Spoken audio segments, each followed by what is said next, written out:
आणि आता पाहूया 36 जिल्ह्यातल्या बातम्या वेगवान स्वरूपात।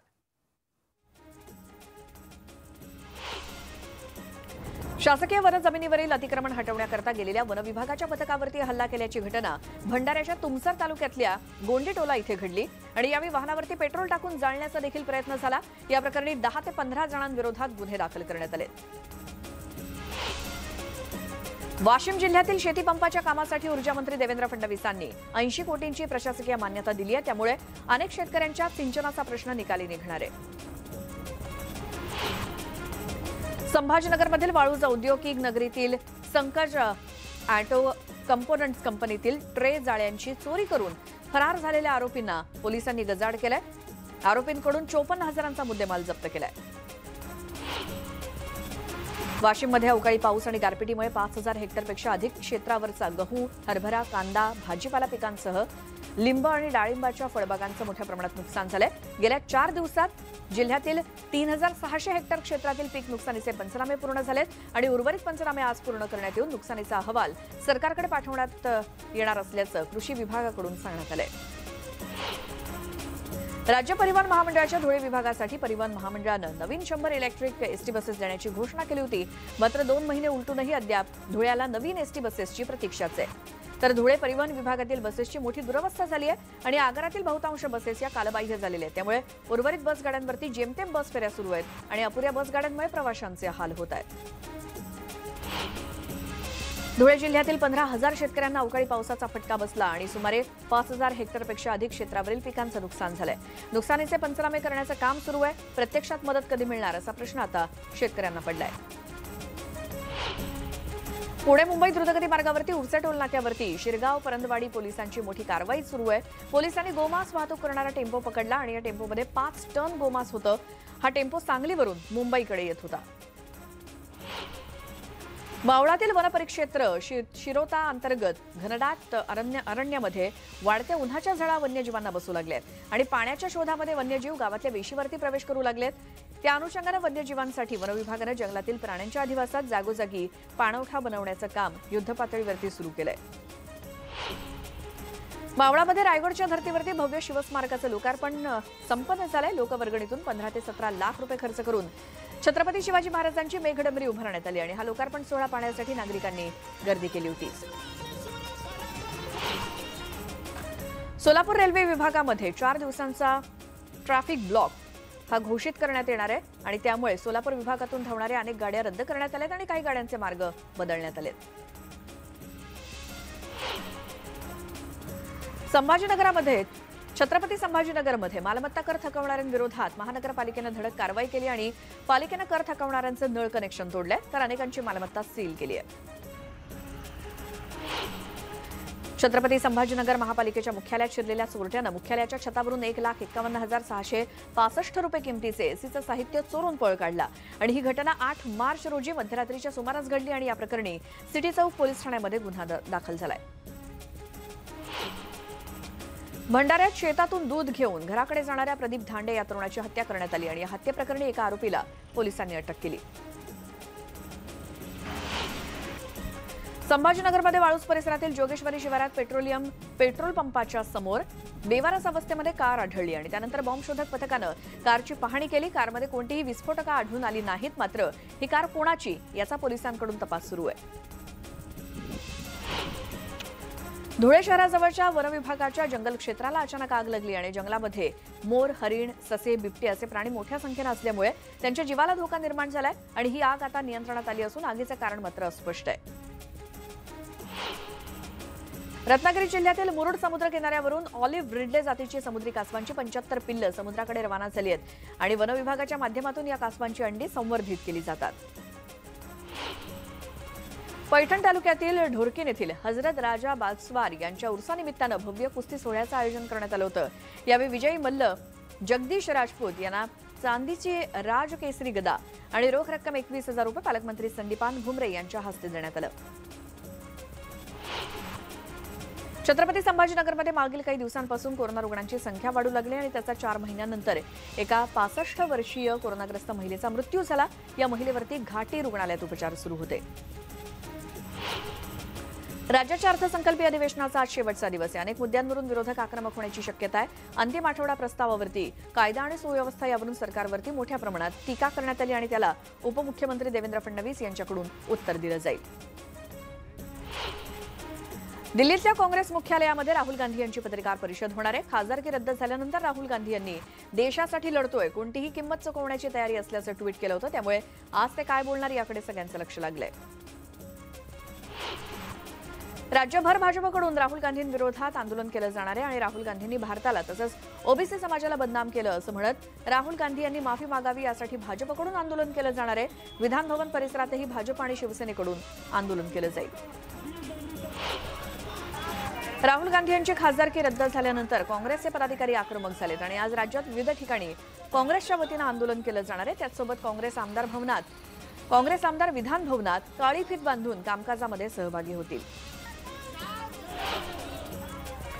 बुलढाणा जिल्ह्यामध्ये राहुल गांधी यांच्यावरती झालेल्या कारवाई संदर्भात काँग्रेस आक्रमक झाली आणि जळगाव जामोद इथे काँग्रेस कार्यकर्त्यांनी रास्ता रोको करत भाजप विरोधात जोरदार घोषणाबाजी केली.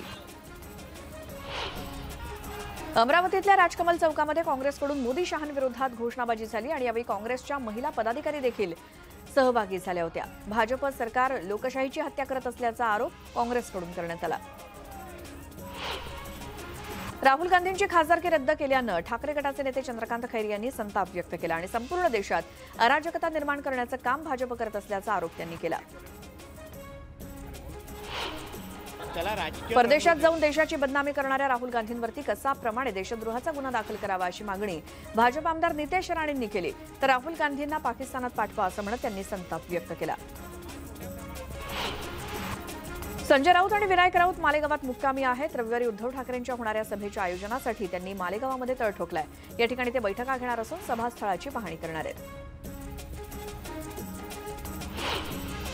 पोलीस भरतीमध्ये एकाच पदासाठी अनेक ठिकाणी अर्ज करणारे उमेदवार रद्द करावेत अशी मागणी उमेदवारांनी जालना जिल्हाधिकाऱ्यांकडे केली आणि एकाच पदासाठी वेगवेगळ्या जिल्ह्यात निवड झालेल्यांमुळे इतर उमेदवारांसमोर अडथळा निर्माण होतोय. त्यामुळे त्यांना वगळून नवीन यादी प्रसिद्ध करावी अशी मागणी करण्यात आली आहे. कल्याणमधील अनधिकृत मजारवरती कारवाई करा, अन्यथा त्या ठिकाणी राम मंदिर बांधू असा इशारा मनसे कार्यकर्त्यांनी दिलाय. ज्यांच्या मालकीची ही जमीन आहे त्यांनी देखील ही मजार तिथून काढून टाकावी यासाठी महापालिकेला पत्रव्यवहार केलाय. सांगलीमध्ये रंगलेल्या महाराष्ट्रातील पहिल्या महिला महाराष्ट्र केसरी स्पर्धेत सांगलीच्या प्रतीक्षा बागडी हिनं बाजी मारली आणि कल्याणच्या वैष्णवी पाटील हिला चितपट करत तिनं विजय मिळवला.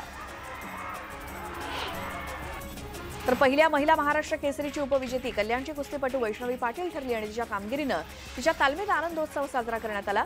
नांदिवली भागातील जय बजरंग तालीम संघामध्ये वैष्णवीनं कुस्तीचे धडे गिरवलेत आणि तिचा सामना पाहण्यासाठी तालमीत प्रशिक्षकांसह खेळाडूंची सुद्धा गर्दी झाली होती. वाढत्या महागाई विरोधात उल्हासनगरमधील राष्ट्रवादी काँग्रेसच्या कार्यकर्त्यांनी आंदोलन केलं आणि यावेळी सिलेंडर घेऊन महिलांनी रस्त्यावरती ठिय्या मांडला. अच्छे दिन कब आएंगे असा सवाल यावेळी आंदोलनकर्त्यांनी केला. उल्हासनगर शहरातील unity small finance bank seal करण्यात आली आहे. महानगरपालिकेचा मालमत्ता कर थकवल्याप्रकरणी ही कारवाई करण्यात आली आणि या बँकेची 31,83,000ची थकबाकी आहे. गेल्या अनेक वर्षांपासून थकबाकी भरण्यासाठी बँकेला नोटीस सुद्धा बजावण्यात आलेली आहे. मात्र तरी देखील थकबाकी न भरल्यामुळे ही कारवाई करण्यात आली आहे. गडचिरोलीतल्या सिरोंचा इथे भात गिरणीमध्ये साप आढळल्यानं खळबळ माजली. दरम्यान सर्पमित्रांनी घटनास्थळी धाव घेत या सापाला पकडलं आणि त्याला नैसर्गिक अधिवासात सोडून दिलं. भंडाराच्या लाखांदूर तालुक्यातील चपराड पहाडीवरती अस्वलाचं दर्शन झालं आणि अस्वलाच्या दर्शनामुळे नागरिकांमध्ये भीतीचं वातावरण आहे.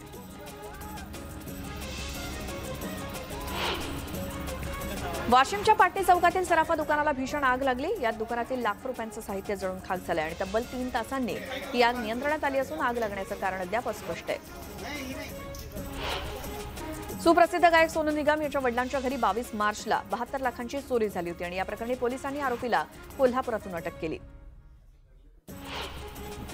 चंद्रपूरच्या राजुरा तालुक्यातील सिंधी इथल्या शिवारात 7 जणांचा वीज पडून मृत्यू झाला. 15 मजूर शेतामध्ये काम करत असताना मेघगर्जनेसह पावसाला सुरुवात झाली आणि त्याच वेळी ही दुर्घटना घडली. गडचिरोलीच्या चामोर्शी येथील ॲडव्होकेट बोधी रामटेके या तरुणाला उच्च शिक्षणासाठी युरोपियन शिक्षण आणि संस्कृती एज्युकेटिव्ह कमिशन मार्फत देण्यात येणारी इरास्मुस मुंडस ही 45 लाखांची शिष्यवृत्ती जाहीर झाली आहे आणि त्यामुळे बोधी रामटेके हे इंग्लंड, स्पेन, नॉर्वे, स्वीडन या देशांमध्ये पुढील 2 वर्ष कायद्याचं उच्च शिक्षण घेणार आहेत. सिंधुदुर्गाच्या कुडाळमधील माणगाव विविध विकास कार्यकारी सहकारी सेवा सोसायटीची निवडणूक पार पडली आणि या निवडणुकीत भाजप पुरस्कृत पॅनलनं 13 पैकी 10 जागांवरती दणदणीत विजय मिळवला. त्यामुळे महाविकास आघाडीसाठी हा मोठा धक्का मानला जातोय. जळगावच्या चोपडा तालुक्यातील वडोदा इथे मानवी वस्तीच्या ठिकाणी बेकायदेशीरपणे गॅस सिलेंडरची साठवणूक केल्याप्रकरणी कारवाई झाली आहे. पोलिसांनी 29 गॅस सिलेंडर्स आणि वाहन असा एकूण 2.25 लाखांचा मुद्देमाल जप्त केला.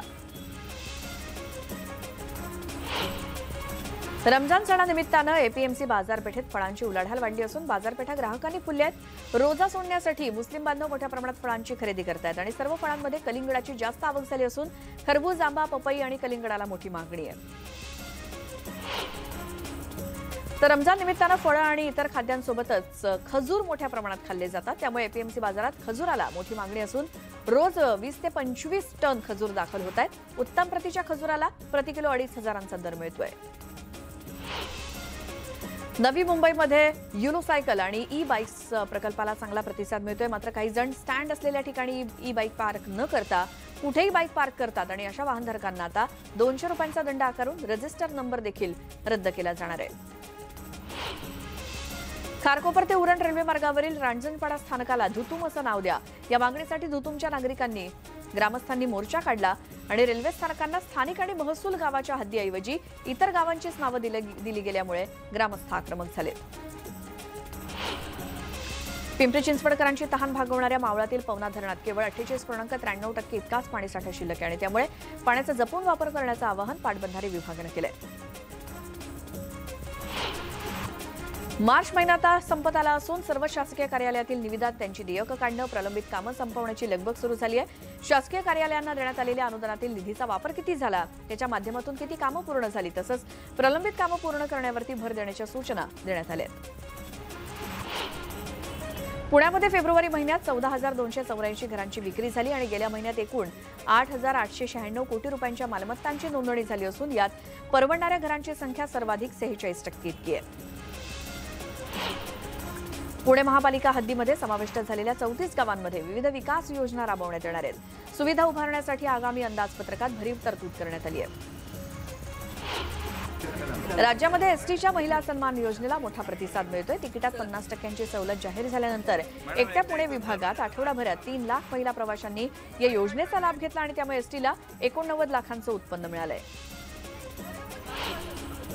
आरटीई प्रवेशासाठी अर्ज करण्याची मुदत आज संपते. तांत्रिक बिघाडामुळे 25 मार्चपर्यंत प्रशासनाकडून मुदत वाढ देण्यात आली होती. आतापर्यंत 3.5 लाख विद्यार्थ्यांचे अर्ज दाखल झालेत आणि लवकरच पुढील प्रवेश प्रक्रिया सुरू होईल. भंडाऱ्याच्या साकोलीमध्ये पिसाळलेल्या माकडांना हैदोस घातला आणि या माकडांनी नागरिकांवरती हल्ला केला. या हल्ल्यामध्ये 3 जण जखमी झाले. त्यामुळे नगर परिषद प्रशासनानं पिसाळलेल्या माकडाचा बंदोबस्त करावा अशी मागणी शहरवासियांकडून केली जाते. नांदेड शहराजवळ एका गॅरेजवरती धाड टाकून पोलिसांनी बायोडिझेलचा साठा जप्त केला. बोंढार रस्त्यावरच्या MK खान नामक गॅरेजमध्ये अवैधरित्या बायोडिझेल विक्री होत असल्याची माहिती पोलीस अधीक्षकांना मिळाली आणि त्यानंतर पोलिसांनी धाड टाकत 2000 लिटर बायोडिझेल जप्त केलं आणि या प्रकरणी 8 जणांना ताब्यात घेतलंय. धुळे कृषी उत्पन्न बाजार समितीत कांद्याला योग्य दर मिळत नसल्यानं शेतकऱ्यांनी नाराजी व्यक्त केली आहे. तब्बल 23 पोती कांदा विकून एका शेतकऱ्याला फक्त 1400 रुपये हाती आले आणि महत्त्वाचं म्हणजे त्याला हा कांदा बाजारात आणण्यासाठी 1150 रुपयांचा खर्च आला. अशा परिस्थितीत 250 रुपये शेतकऱ्याच्या हाती आले. मराठवाड्यात मागील 2 आठवड्यात अवकाळी पावसाचा सुमारे 1,20,000 हेक्टर पिकांना फटका बसला आणि 23 मार्चपर्यंत विभागामध्ये 41.53% पंचनामे पूर्ण झाले. विभागातील 1,67,000 शेतकऱ्यांच्या फळबागा आणि रब्बी हंगामातील पिकांचं 59% पंचनामे पूर्ण होण्यास आणखी 3 दिवसाचा कालावधी लागण्याची शक्यता आहे. राज्यातील प्राथमिक शिक्षणाधिकारी कार्यालय आज आणि उद्या खुली राहणार आहेत. कर्मचारी संपामुळे 6 दिवस कामकाज ठप्प झालं होतं. त्यामुळे आर्थिक वर्षातील उर्वरित कामं पूर्ण करण्यासाठी कार्यालय सुरू ठेवण्याचे निर्देश संचालक शरद गोसावींनी दिलेत. उल्हासनगर महापालिकेमध्ये यंदा केवळ 23% कर वसुली झाली आहे. त्यामुळे पालिकेनं आपलं लक्ष थेट 171 कोटींवरून 56 कोटींवरती आणलंय. तर विकास शुल्क, पाणी पुरवठा आकार मिळवण्यात पालिकेला यश आलेलं नाही. त्यामुळे उल्हासनगर महानगरपालिकेची उत्पन्नाची तिजोरी रिकामीच राहिली आहे. कबुतरांसाठी उघड्यावरती खाद्य टाकू नका असं आवाहन नवी मुंबई महापालिकेच्या पशुवैद्यकीय विभागाकडून करण्यात आलंय. कबुतरांची विष्ठा आणि पिसांपासून निघणाऱ्या जंतूंमुळे फुफ्फुसाचा आजार होण्याची शक्यता असते. त्यामुळे पालिकेकडून विविध उपाययोजना केल्या जात आहेत.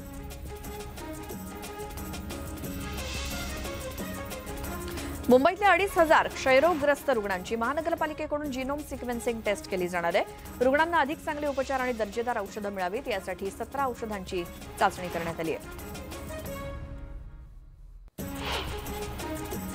देखभाल आणि दुरुस्तीच्या कामांसाठी उद्या रेल्वेच्या 3ही मार्गांवरती मेगा ब्लॉक असणार आहे. आणि मध्य रेल्वेवरती ठाणे कल्याण दरम्यान अप आणि डाऊन जलद मार्गावरती, तर हार्बरवर कुर्ला वाशी मार्गावर ब्लॉक असेल. बोरिवली जोगेश्वरी दरम्यान 5व्या मार्गिकेच्या कामासाठी उद्या पश्चिम रेल्वेवरती सुद्धा मेगा ब्लॉक असेल.